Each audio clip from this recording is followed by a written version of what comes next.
बलि पे चढ़ने के लिए आया हो हिडिंबा, अपनी तलवार उठाओ और अपनी तलवार से मेरी गर्दन को काट के मैया दुर्गा के चरणों में समर्पित कर दो। हिडिंबा रोए बोले, देखो पिया, मुझसे गलती हुई गई। क्या शायद ऐसी कोई दुनिया में स्त्री होगी जो अपने हाथों से अपने मांग के सिंदूर को उजाड़ेगी? भीमसेन बोले, जब तुम अपने पति को नहीं मान सकती, अगर तुम अपने मांग के सिंदूर को उजड़ता नहीं देख सकती हिडिंबा, और दूसरे पुरुष को बुलाती, उसको मार देती, तो उसकी स्त्री की भी क्या बीतती? छोड़ो, तुम हमें नहीं मार सकती हो। तुम्हारा पुत्र घटोत्कच सामने खड़ा है हिडिंबा, तलवार से इसकी गर्दन काट के मैया दुर्गा के चरणों में भेंट चढ़ा दो। हिडिंबा बोले, भैया क्षमा करो, मुझसे बहुत बड़ी गलती हुई है। भीमसेन बोले, गलती नहीं बल्कि तुमने पूरा गलता किया है हिडिंबा।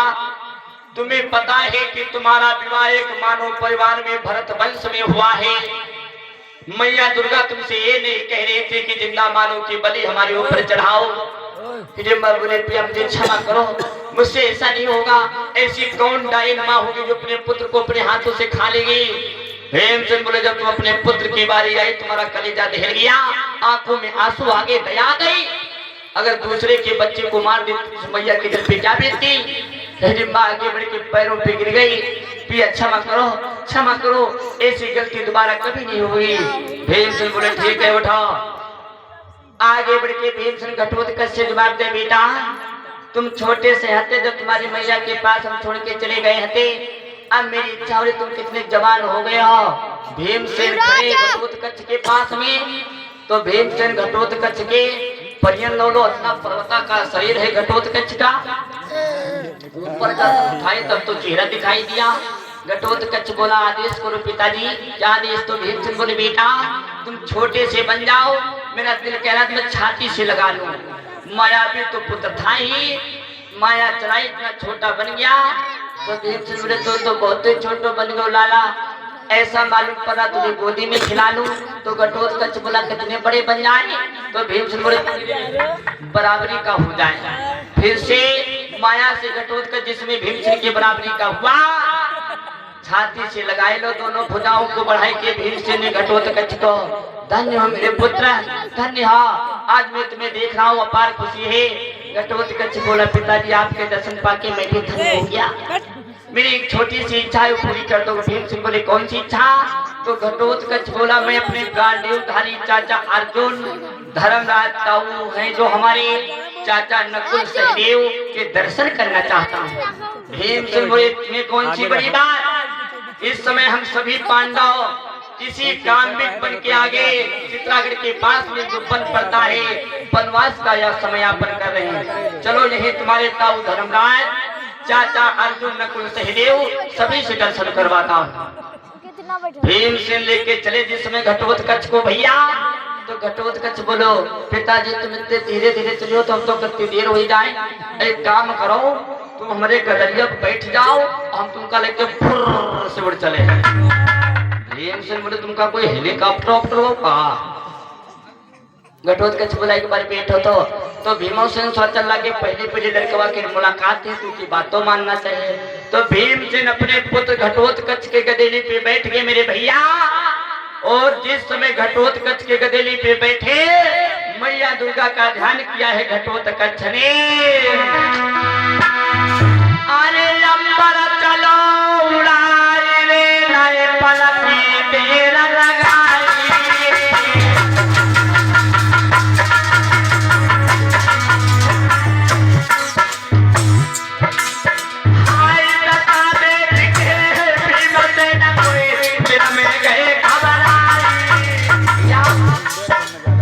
जब आसमान में हर हर हर हर करके चला, तो भीमसेन सोचने लगे, मरे नहीं हते लेकिन अब मर जाए, तो भगवान खून से ऊपर से नीचे गिर जाए तो हमारे को हड्डी फुरमाना ढोली मिले।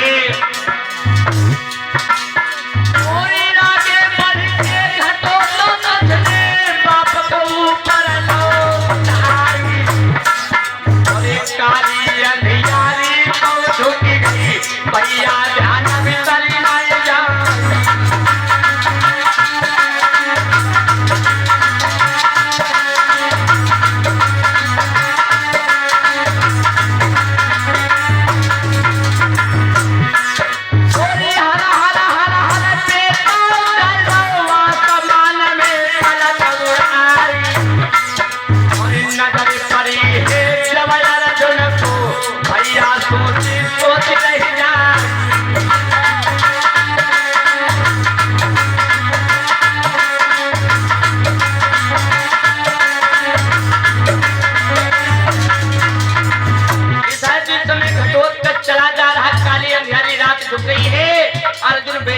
भगवान कन्हैया के पास अपना गांडी उठा लिया।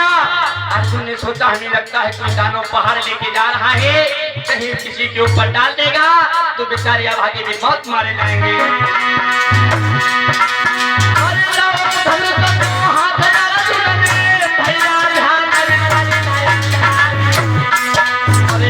के बार तुम मारा लेता हो गिरधारी ने पकड़ लाओ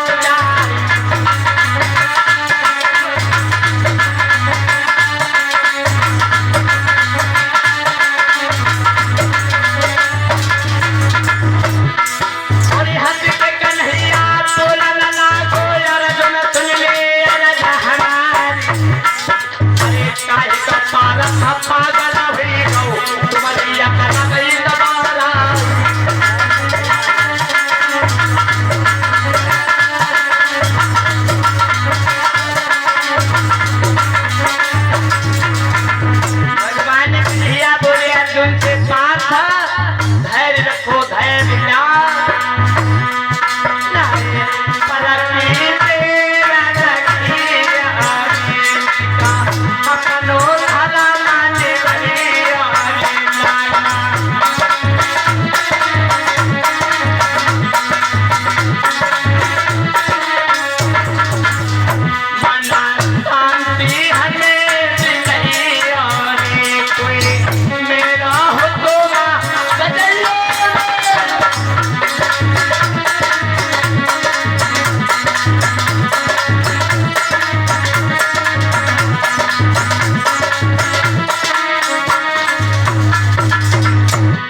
पे बांध के छोड़ना चाहा भगवान कल्याण कलाई पकड़ ठहर जाओ अर्जुन, तुमको बहुत जल्दी हर काम मेरे दिए, किसको मानने जा रहे हो?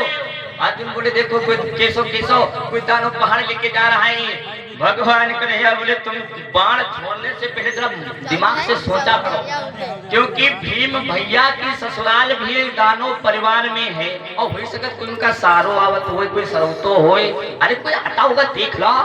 तब तक घटोत्कच भीमसेन को लेके भगवान योगीराज कृष्ण ने सभी से आशीर्वाद लो।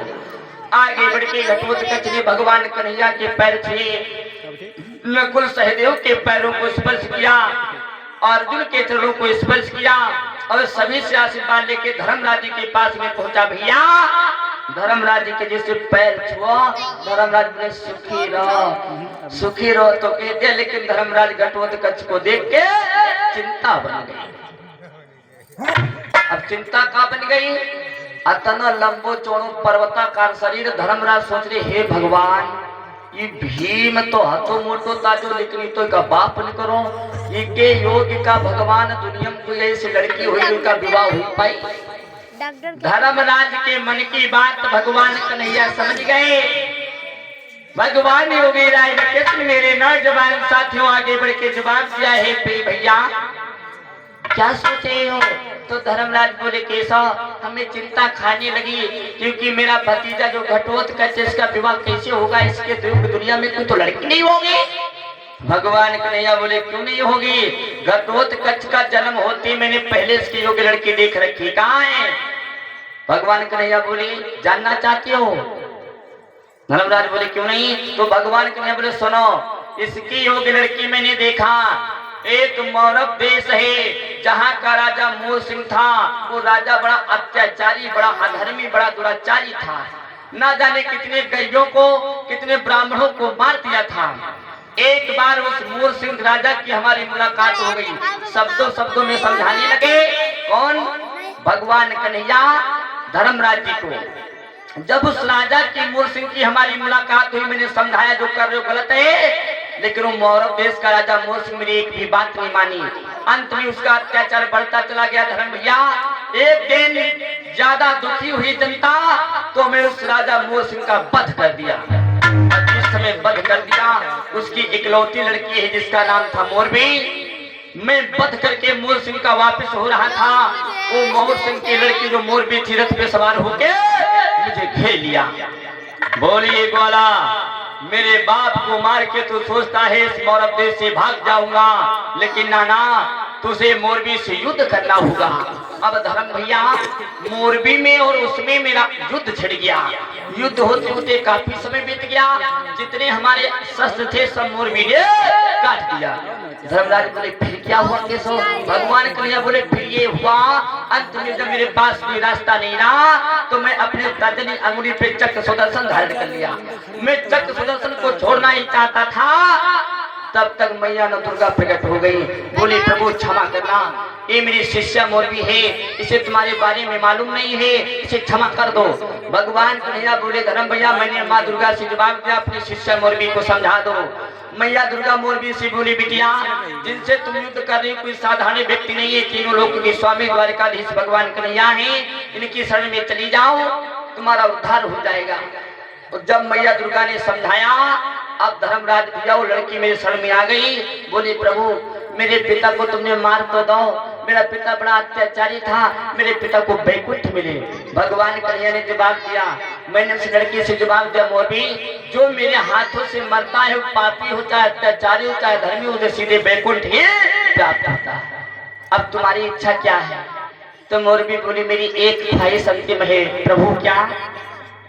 मैं विवाह उसी राजकुमार के साथ में करूंगी जो मुझसे शस्त्र विद्या और शास्त्र विद्या, यानी जो युद्ध में और ज्ञान में दोनों में हार जाए या हमें हरा दे तो मैं उसी साथ विवाह करूंगी। अगर हार गया तो अनर्गल हो जाएगा। भगवान कन्हैया बोले एवं मस्त ऐसा ही होगा मोरबी। आज भगवान कन्हैया धर्मराज से बोले देखो धर्म भैया, वो लड़की मोरबी मौरव देश में आज भी बैठी, कोई राजकुमार ऐसा नहीं पहुंचा जो मोरबी से विवाह कर सके। अब घटोते कच्ची के साथ में होगा तो धर्मराज बोले तो ही लो, जो भीमो मोटी बुद्धि का तो वही तो ज्यादा मोटी बुद्धि का यू हिट मोरबी से विवाह कर सकेगा। तुमने इतनी बड़ी प्रशंसा सुनाई दी प्रभु। भगवान कन्हैया बोले चिंता मत करो, आगे बढ़ के घटोत्कच से जवाब दे बेटा तुम जाओ, मौरव देश को अकेले जाना होगा और जिस समय तुम मौरव देश में पहुंच जाना, मोरबी के सामने जाना, तो अपने अंतर आत्मा में मन ही मन में मेरा ध्यान कर लेना।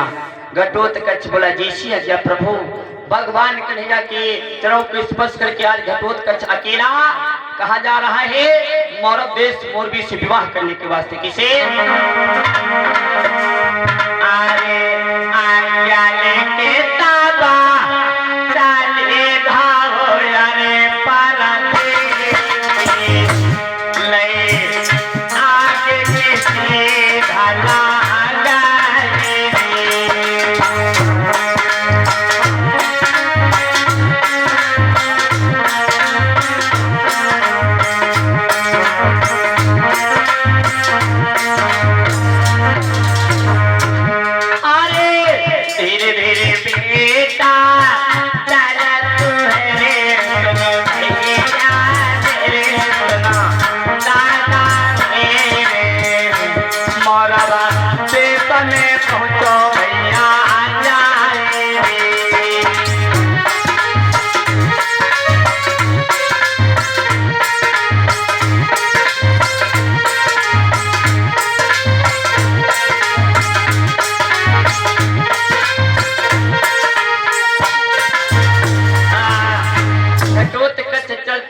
मौरव देश में पहुंच गया। और इसी बीच में मुकेश नाइन से 50 मुद्राएं हमारे लिए आए हैं और 50 मुद्राएं हमारे समस्त साथियों के लिए दूध पीने के लिए प्रदान हुई हैं।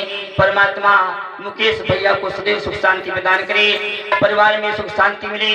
प्रेम श्री गोविंद भगवान की। आज जिस समय द्वार पे पहुंच गया मौरब देश में घटोत्कच अच्छा तो नियम था। देखा मोरबी के द्वार पे एक ढोल टंगी है, पास में एक चोभ रखी है। प्रतिदिन का नियम था, रोज का नियम था, हर महीने का नियम था। जो भी राजकुमार मोरबी से विवाह करने जाता था पहले ढोल पे चोभ हमारे, फिर उसके अंदर एंट्री होती थी। भीम से इसका पुत्र घटोत्कच आगे बढ़ा तो मंत्री ने रोक लो, भैया ओ भैया भैया भैया ओ भैया। घटोत्कच बोला भैया भैया क्या कर रहा, क्या कहना चाहता है? मंत्री बोला मैं सोच रहा हूँ हमको लागत तुम जल्दी बल्दी रास्ता भूल गए हो, तुम लौट जाओ भैया, ये रास्ता बड़ी खतरनाक है, ये रास्ता राजकुमारी मोरबी के महल की तरफ आती है। घटोत्कच बोला मैं वहीं तो जा रहा हूँ। मंत्री बोला वहां मत जाओ, क्यों जा रहे हो? घटोत्कच बोला मैंने सुना है मोरबी जो राजकुमारी बड़ी सुंदर है, मैं उससे विवाह करने जा रहा हूँ। मंत्री बोला ताओ ही गो गो नो, तुम्हारे जायस पता नहीं कत्ते चेटी चाटा मारे वाले चले आए, सब विवाह है, तुम बड़ी जोर बिहाव करासे हो, तुम्हें बहुत जोर करासे हो। हमका लगा तुम्हारे बिहाव बड़ा जोर करासे लगे। हमारे मानो बेटा तुम घूम जाओ, जो तुम्हारी मैया तुम्हारी याद में रोई रोई के मर जाएगी। घटोत्कच बोला पागल हो गया मंत्री, अब मैं विवाह करने के लिए जब आई चुका हूँ तो विवाह करके जाऊंगा। मंत्री बोला चाहे की बात करो, ऊपर जाओ ऊपर। घटोत्कच बोले ऊपर क्या है? अरे देखो तो। और जिस समय घटोत्कच भैया अपनी गर्दन को उठाए के ऊपर नजर डाली सतखंडे पे, तो एक नहीं 6 महान वीर योद्धाओं के सर कटे हुए टंगे हैं। मोरबी का नियम था जो राजकुमार उससे हार जाता था तो अपनी तलवार से मोरबी उसकी गर्दन काट के अपने छज्जों पे टांग दी। अब देखो 6 हैं, 1 2 3 4 5 6 और हमका लगा 7 में जो ढक्कन खाली हुआ तुम्हें लटके मिली हो। घटोत्कच बोला देखा जाएगा। मजाक ही मजाक में घटोत्कच ने वो चौब को उठा के ढोलक पे मंत्री भागो जल्दी बल्दी में, हमका लगा तो नाश करता मानी नहीं को बहुत जोर बिहार क्रॉस लागा। भागा आंगन में बैठी राजकुमारी मोरबी के पास में पहुंच गया। जय हो महारानी। राजकुमारी मोरबी ने जवाब दिया कहिए मंत्री कैसे आना हुआ? तो मंत्री बोला आज 7वां नंबर लगा है, वही विवाह करा से है, अब बताओ क्या करे, पास बनाए दी जाए। राजकुमारी मोरबी ने जवाब दिया मैं क्या उसके बाप की नौकर हूँ क्या? वो विवाह करना चाहता है तो कह दो सीधे अंदर आंगन में चला आए। मंत्री का दौर क्या कहे जाओ तुम्हारी उल्टी हो गई, राम भला करें तुम्हारा, जाओ घुसो अंदर। जिस समय घटोत्कच अंदर पहुंचा मेरे दादा तो राजकुमारी मोरबी ने बैठने को नहीं कहा। घटोत्कच बोला तुम कैसी हो, तुम्हारे संस्कार नहीं मालूम है? राजकुमारी मोरबी बोली जिस काम के लिए आए हो बैठ जाओ, मैं फालतू बात किसी से नहीं करती हूँ। कहाँ से आए हो? तो घटोत्कच बोला मैं हस्तिनापुर से आया हूँ, मैं भीमसेन का पुत्र हूँ, यानी राजा पांडु का पौत्र हूँ, भीमसेन का बेटा हूँ, महाराज पांडु का पौत्र हूँ। मेरे भैया जिस समय घटोत्कच बैठ गया मोरबी बोली कहो क्या काम है? तो घटोत्कच बोली मैं तुम्हारा बहुत बड़ा नाम सुन के मैं तुम्हारा दर्शन करना चाहता था, मैं तुमसे विवाह का प्रस्ताव लेके आया हूँ। मोरबी बोली विवाह का प्रस्ताव लेके आए हो लेकिन हमारी कुछ शर्तें तुम्हें याद है? घटोत्कच बोला क्यों नहीं याद है? तुमसे जो शस्त्र विद्या और शास्त्र विद्या में दोनों में जीत जाए उसी से तुम विवाह करोगी। मोरबी बोली हाँ, और जो हार जाए तो घटोत्कच बोला तुम गर्दन काट के अपने अंटा पे टांग दोगी। मोरबी बोली बहुत सुंदर बात जो तुमने हमारी शर्तों पे गौर किया। आइए घटोत्कच बोला मोरबी जी बैठ जाओ आसन मार के, अब ये बताओ पहले शस्त्र विद्या हो या शास्त्र विद्या? तो मोरबी बोली पहले शास्त्र विद्या हो। तो घटोत्कच बोला सवाल आप करोगी जवाब मैं दूं कि जवाब सवाल मैं करूं जवाब आप दोगी? मोरबी ने जवाब दिया राजकुमार जी सवाल आपका रहेगा यानी क्वेश्चन आपका रहेगा, आंसर यानी उत्तर मेरा रहेगा, आप सवाल करिए जवाब मैं दूंगी। तो घटोत्कच बोला बैठ जाओ मैं तुमसे सवाल करने जा रहा हूँ।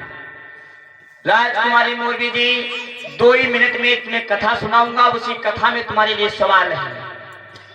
मोरबी बोली कहो। तो घटोत्कच बोला एक बहुत बड़ा कामुद राजा था।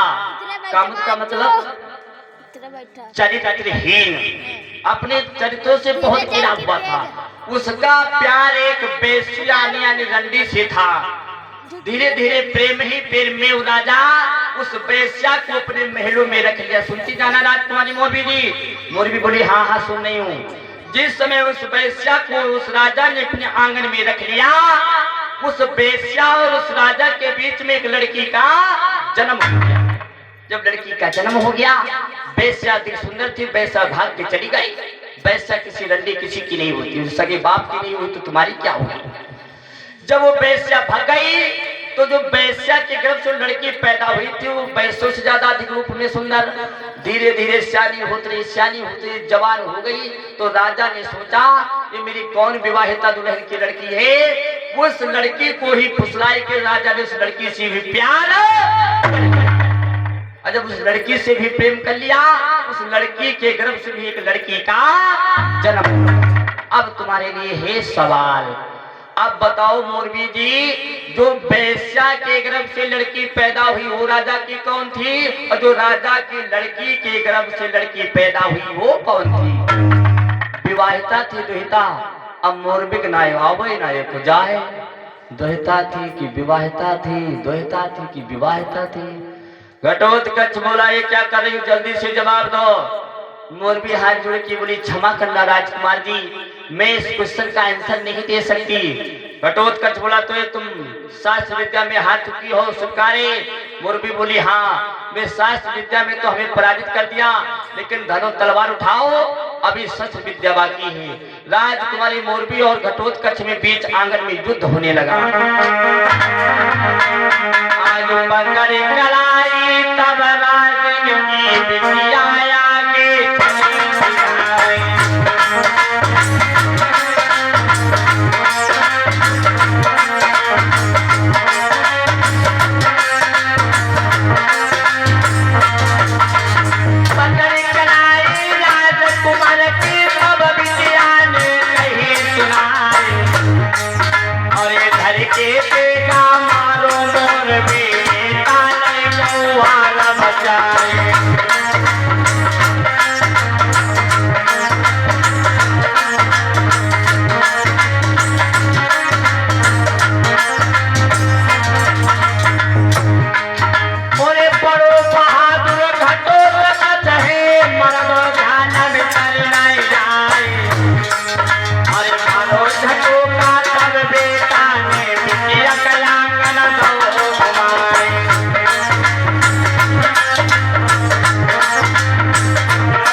कहते हुए युद्ध में भी घटोत्कच ने मोरबी को हरा दिया और जवाब दिया घटोत्कच, अगर भगवान कन्हैया का आदेश नहीं होता मोरबी तो मैं तुझे जान से मार देता।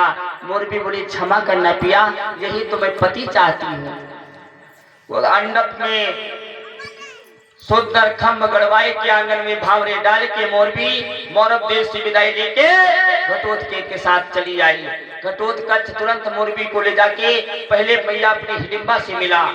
मैया हिडिंबा ने जिस समय देखा तो आरती का थाल सजा के लाई। मोरबी और अपने पुत्र घटोत्कच की आरती किया। दोनों जंगल में रहने लगे। अब घटोत्कच मोरबी को रहते रहते काफी समय बीत गया। घटोत्कच मोरबी के कुछ समय के बाद एक पुत्र का जन्म हुआ मोरबी के गर्भ से भैया। और जब मोरबी ने एक बच्चे को जन्म दिया तो दौड़ के घटोत्कच के पास गए, पिया ओ पिया पिया चलो मेरे गर्भ से बच्चे का जन्म हुआ, बच्चा बड़ा सुंदर है। जब घटोत्कच दौड़ के आया, कहाँ है बेटा? हाँ मोरबी, हमें लगता तुम भांग खा लिया क्या? अरे कहाँ है बेटा? अब भैया वो बेटा गए। मोरबी ने जवाब दो, अभी तो यही तो पिया, अभी तो जन्म हो। और इधर घटोत्कच मोरबी को समझाने लगा, तुम पागल हो गई, हमें लगता तुम्हारी बुद्धि काम नहीं करती। तब तक वो बेटा मोरबी और घटोत्कच के पीछे ठहाका मार के हंसने लगा। अरे पिताजी, मैया को डांटो मती, मेरी मैया मोरबी सच कह रही है, मेरा अभी अभी जन्म मैया मोरबी के उदर से यानी गर्भ से हुआ। जिस समय घटोत्कच ने भैया पीछे नजर डालो, तुम्हारो जन्म हो, लेकिन तुम जब पैदा भी है जल्दी जल्दी हो, तुम इतने बड़े कहां से हुई हो? तो बेटा ने जवाब दिया, पिताजी आप हर एक शक्ति में भरपूर हो, मेरी मैया मोरबी भी शक्तियों में आपसे कम नहीं है। आपके दोनों संगम से शक्तियों से मैं इतना जल्दी मायावी पुत्र बन के तैयार हो गया। घटोत्कच बड़ा प्रसन्न हुआ। मजाक में घटोत्कच ने जवाब दिया, धन्य हो बेटा, मैं तुम्हारा नाम बर्बरीक रख रहा हूँ। जिस समय बेटे का नाम घटोत्कच ने बर्बरीक रख दिया, अब बर्बरीक अपनी मैया दादी हिडिंबा के साथ में रहता है। दादी हिडिंबा बड़ी सुंदर सुंदर बातें बताती हैं। एक दिन वो बर्बरीक बोला, दादी माँ, भगवान आदमी को कब मारते हैं? तो दादी हिडिंबा बोली, बेटा जो तो अत्याचारी हो या पापी हो तब भगवान उसका वध करते। भगवान बिना किसी के दोष के कारण किसी प्राणी को नहीं मारते। तो बर्बरीक बोला, दादी माँ हम क्या करें, हम भगवान से युद्ध करना चाहते हैं। तो दादी हिडिंबा बोली, युद्ध करना चाहते हो तो शक्तियां प्रदान करो, शक्तियों में भरपूर हो जाओ, तब भगवान से सामना करो, अभी तुम्हारी तो जाने की क्षमता भी नहीं। तो बर्बरीक बोला, तपस्या किसकी करें? तो दादी हिडिंबा ने जवाब दिया, सीधे समुद्र पे चली जाओ, आज सिद्धिदात्री मैया वैष्णवी का तपस्या करो। बर्बरीक को समझाया, बर्बरीक उठा गोदी से, भागते भागते समुद्र पे बैठ गया जाके। आज सिद्धिदात्री वैष्णवी का 7 वर्षों तक तप किया, तपस्या की। आज सिद्धिदात्री मैया वैष्णवी प्रसन्न हो गई, प्रकट हो गई, बोली बेटा वरदान मांग लो। बर्बरीक बोला, ना ना ना मैया, मैं आपके दर्शन करना चाहता था, मुझे कुछ नहीं चाहिए, मैं घर को जा रहा हूँ, आपके दर्शन पाके मैं तो सब कुछ मिल गया। तो मैया वैष्णवी ने अपनी ही इच्छा से उस बर्बरीक को 3 बाण दे, लो बेटा मैं तुम्हें 3 बाण दे रही हूँ, अपने तुदिर में रखना, तुम्हारे लिए 3 बाण ही काफी है। उन बाणों को स्वीकार करके घटो बर्बरीक भागता हुआ अपनी दादी हिडिंबा की जाके गोदी में गिरा। दादी माँ मैं अपार खुश हूँ, अब हमें बता दो भगवान कहाँ मिलेंगे? तो दादी हिडिंबा ने जवाब दिया, बेटा तुम भगवान से अगर मिलना चाहते हो तो एक काम करो, पांडव और कौरव में युद्ध की तैयारी हो रही है, इस समय तुम्हें भगवान कन्हैया इसी हस्तिनापुर में मिलेंगे। बर्बरीक बोला, दादी माँ मुझे भी आदेश दे दो, मैं भी इस कुरुक्षेत्र में मैदान में जाके युद्ध में भाग लूंगा। तो दादी हिडिंबा बोली, बेटा जाने के लिए तो नहीं मना कर रही हूँ, लेकिन जब कुरुक्षेत्र मैदान में जाना तुम युद्ध उसी की तरफ से करना जो गरीब हो, असहाय हो, निर्बल हो, उसी की सहायता करना, क्यों ना वो धर्म हो चाहे अधर्म हो। बर्बरीक बोला, जैसी आज्ञा माँ। रथ पे सवार होके और बेटा बर्बरीक चल रहा है। 10 मिनट की कथा और है, ध्यान से सुनना। अरे आज्ञा लेके तब दादी की आगे की सीधा लगाई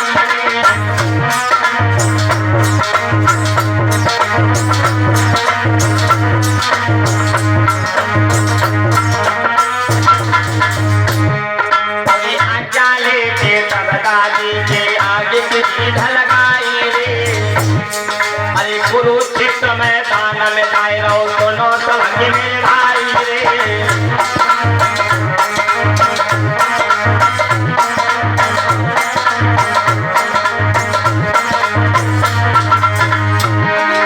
देखा ध्यान तो भरे तो कंधिया, मन में गए बहलाए रे। अरे रूप बनाए के सब ब्राह्मण को भी चराने में आए रे।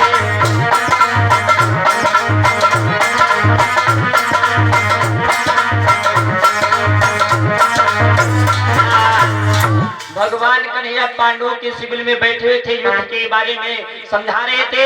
भगवान कन्हैया ने ध्यान धर के देखो, गजब ही गो। और बर्बरीक युद्ध कुरुक्षेत्र मैदान में पहुंच गया तो पांडवों को युद्ध जीतना असंभव।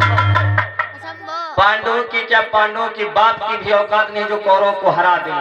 तो भगवान कन्हैया ने जवाब दो धर्मराज से, धर्म भैया आप लोग बातें करो, मैं अभी आ रहा हूँ, थोड़ा काम से जा रहा हूँ। भगवान कन्हैया सिविल से भगे, एक ब्राह्मण का रूप बना के बर्बरीक को रास्ते में रोक लिया। ठहर जाओ। तो बर्बरीक ने जवाब दिया, ब्राह्मण देवता आपके चरण में मेरा कोटि कोटि प्रणाम स्वीकार हो। भगवान कन्हैया ब्राह्मण के भेष में बोले, सुखी रहो बर्बरीक। बर्बरीक चौंक पड़ा, ब्राह्मण देवता आप मेरा नाम जानते हो? भगवान कन्हैया ने जवाब दिया, नाम नहीं मैं भी जानता, तुम कहाँ जा रहे हो? इसमें तुम कुरुक्षेत्र के मैदान में जा रहे हो। बर्बरीक बोला, अरे वाह तुम तो बड़े ज्ञानी पुरुष हो, अच्छा बोलो मैं क्या करने जा रहा हूँ? भगवान कन्हैया बोले, तुम युद्ध में भाग लोगे और युद्ध तुम उसी की तरफ से करोगे जो निर्बल असहाय सहायता करने वाला हो। बर्बरीक ने जवाब दिया, धन्य हो ब्राह्मण देवता, आप बड़े सुंदर हो। तो भगवान कन्हैया ब्राह्मण के भेष में बोले, क्यों बर्बरीक, तुम युद्ध धर्म के पक्ष से करोगे या अधर्म के? बर्बरीक बोला, ब्राह्मण देवता मुझे धर्म अधर्म से कोई मतलब नहीं, जो पार्टी जो दल हारता देखूंगा, मेरी दादी माँ की सीख है, उनका कहना है जो निर्बल हो असहाय हो उसी की तरफ से युद्ध करना। भगवान कन्हैया बोले, क्यों अधर्मी हो? बर्बरीक बोला, कुछ भी हो। भगवान कन्हैया बोले, क्यों ना वो पापी हो? बर्बरीक बोला, मैं कह रहा हूँ कुछ भी हो। अच्छा एक बात बताओ बेटा, तुम भाग तो ले लोगे लेकिन ना तुम्हारी सेना है ना तुम्हारी फौज है, तुम तो अकेले जा रहे हो। बर्बरीक बोला, तुम पागल हो गए ब्राह्मण देवता, मेरे जो तुदीर में 3 बाण है यही काफी है, बाकी 3 की छोड़ो बल्कि एक ही काफी है। एक ही बाण से मैं कुरुक्षेत्र के मैदान के युद्ध को समाप्त कर सकता हूँ। ब्राह्मण देवता बोले, वाह भाई वाह, तुम झूठी कहा तो बर्बरीक, मैं कैसे विश्वास कर लूं? तो रथ से उतर पड़ाओ बेटा बर्बरीक। भगवान कन्हैया की कड़ाई पकड़ के खींच के आगे ले गया। देखो काहे का वृक्ष है? पीपल का। देखो ब्राह्मण देवता, इस पीपल के वृक्ष में जितने पत्ते लगे हमको गिनती करके बताओ कितने पत्ते हैं? भगवान कन्हैया बोले, इस पीपल के वृक्ष में पत्ते तो अनगिनत हैं। बर्बरीक बोला, उसी तरह कुरुक्षेत्र में जितने योद्धा भाग लेने जा रहे हैं उनकी कोई गिनती नहीं, अनगिनत है। अब देखो मैं एक ही बाण से पीपल के सारे पत्तों को कैसे निशाना बनाता हूँ, सारे पत्तों में मैं एक ही बार में छेद कर दूंगा। भगवान ने अपने फिर तुम अत्य सत्यमान हो, बोले तैयार हो जाओ। एक बार निकाला, बर्बरीक ने अपने धनुष पे रखा, अद सिद्धदात्री बेसबरी का ध्यान करने लगा। तो भगवान कन्हैया ने एक पीपल का पत्ता उठाए के हाथ में दबाए लो और एक अपने पैर के नीचे दाब लिया। देखे हम हो फिर सब पतन छेद कैसे होते हैं। जिस समय मैया वैष्णवी का ध्यान करके मेरे नौजवान साथियों बर्बरीक ने बाण छोड़ा, हर हर हर करके बाण चला, सारे पत्तों को निशाना बना के छेद हो गया। बाण लौट के बर्बरीक के तुदीर में वापस आ गया। बर्बरीक बोला, आंखें खोलो ब्राह्मण देवता, देखो ऐसा कोई पत्ता बाकी तो नहीं रहा है जिसमें छेद ना हो गया हो। भगवान कन्हैया ने आंखें उठाई के देखी, हाँ हो तो गया है। बर्बरीक बोला, विश्वास हो गया या नहीं? भगवान कन्हैया बोले, रुक जाओ अभी हम धैर्य रहेंगे तो देख नहीं पाए। देख ली। भगवान कन्हैया बोले, पीपल के वृक्ष में छेद होगा जो हमारे हाथ में हिम्मत दुआ मत थोड़ा ना होगा। जिस समय हाथ में जो पत्ता दाबे थे खोल के देखा वो हाथों वाले पत्ते में छेद होगा। पैर को हटा के देखा, जो पैर के नीचे पत्ता दबा हुआ था भगवान कन्हैया के उसी में छेद हो गया। भगवान कन्हैया समझ गए कुरुक्षेत्र के मैदान में अगर बर्बरीक पहुंच गया तो बड़ा अनर्थ हो जाएगा। भगवान कन्हैया बर्बरीक को समझाने लगे, बेटा तुम युद्ध करना है तो पांडवों की तरफ से करो, क्योंकि पांडव तुम्हारे बाबा हैं, भीमसेन तुम्हारे बाबा हैं, घटोत्कच के तुम पुत्र हो। बर्बरीक बोला, नहीं धर्म अधर्म से कोई मतलब नहीं, और तुम्हें बड़ा पांडवों पे नाज बड़ा अभिमान है, तो लो मैं यहीं के बैठे बैठे खड़े खड़े पांडवों को एक ही बार मौत की नींद सुलाई दे रहा हूँ। भैया गुस्से में आई कि बर्बरीक ने धनुष पे बाण रखा और पांडवों के शिविर की तरफ छोड़ना चाहा। भगवान कन्हैया बोले, अब जो बहुत देर होगी तो पांडव ऊपर चले गए। जो ही बाण छोड़ना चाहा, भगवान कन्हैया ने अपने चतुर्भुज रूप में आए के चक्र सुदर्शन धारण करके अरे चक्र सुदर्शन छोड़ के भैया बेटा पे दाव चलाई।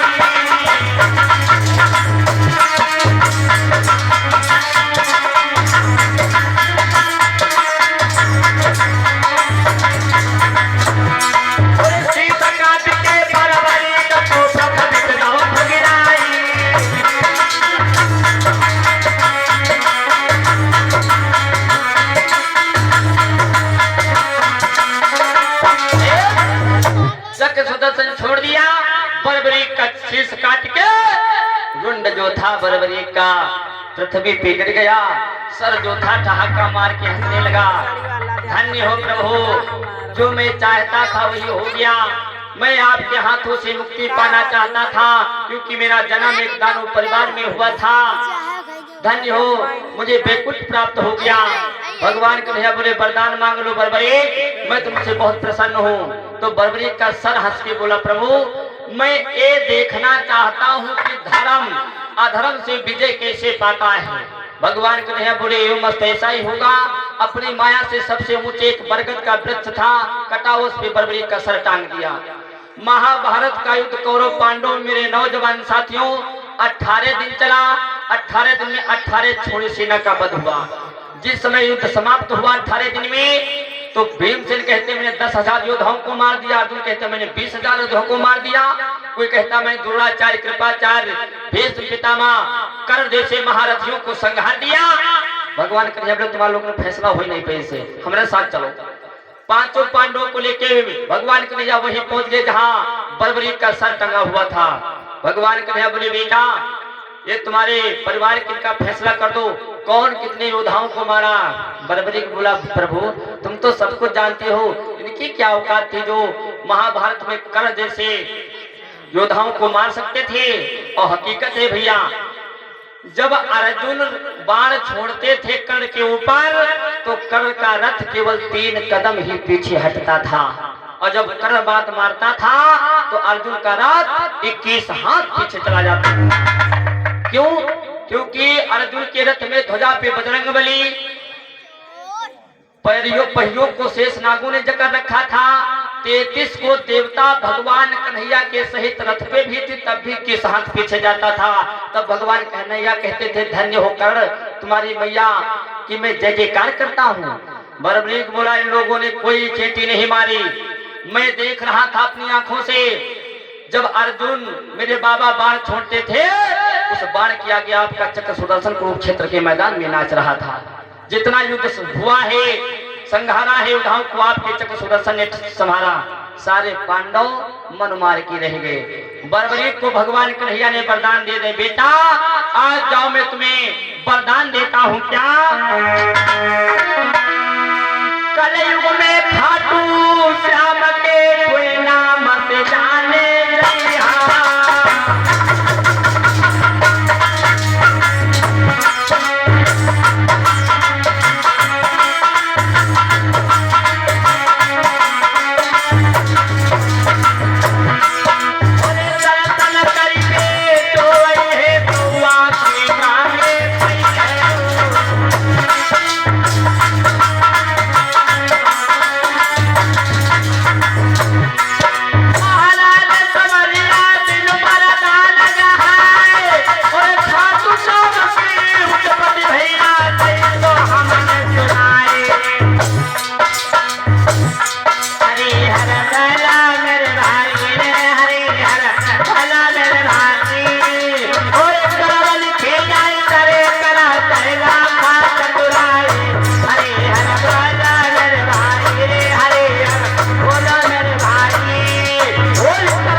मैं तुम्हें अपना आधा नाम श्याम दे रहा हूँ। कलयुग में तुम खाटू के नाम से जाने जाओगे।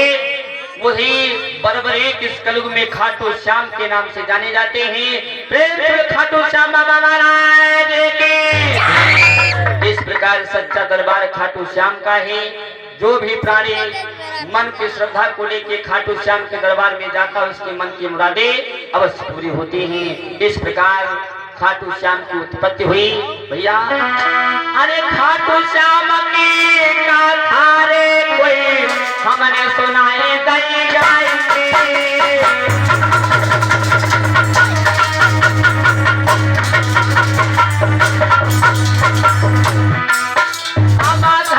तो रही है कोई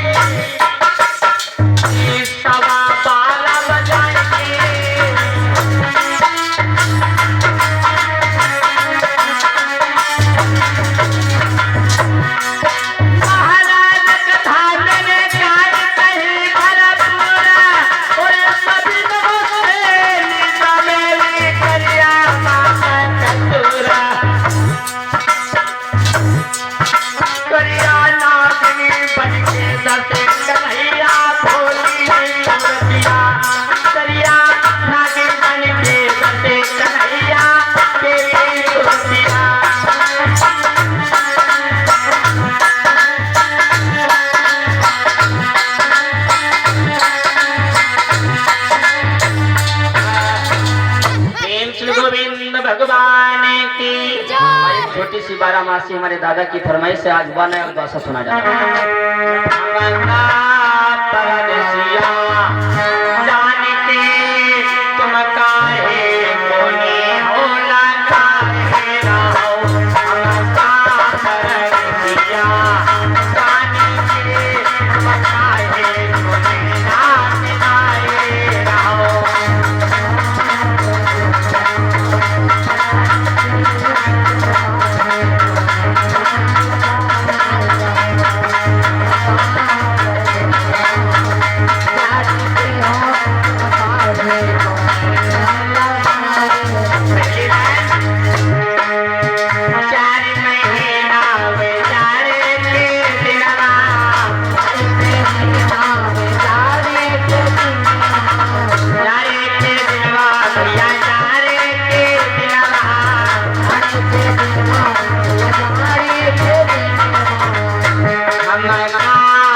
हमारे रमेश दादा के लिए कहना क्योंकि लास्ट में आए हैं 4 महीना में परखा के बिनवा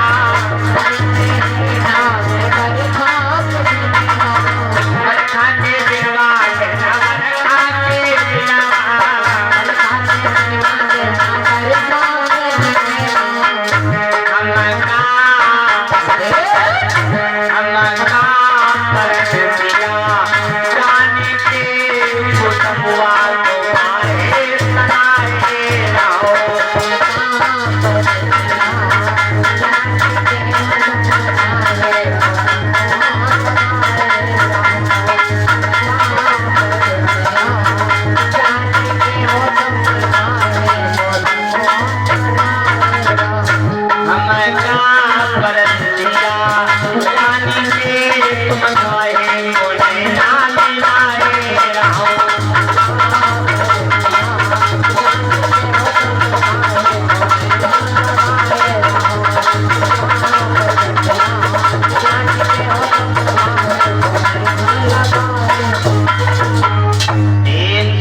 भगवान की अब सब लोग बड़े हो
श्री गोविंद भगवान की, प्रेम श्री गणेश भगवान की, प्रेम श्री राधा कृष्ण भगवान की, प्रेम श्री कृष्ण भगवान की, प्रेम श्री विष्णु भगवान की, प्रेम श्री नारायण भगवान की, प्रेम श्री श्री रामचंद्र भगवान की, प्रेम श्री वीर हनुमंत लाल महाराज की, प्रेम श्री शंकर भगवान की, प्रेम श्री 33 को देवी देवताओं की, प्रेम श्री राम की भगवती मैया की।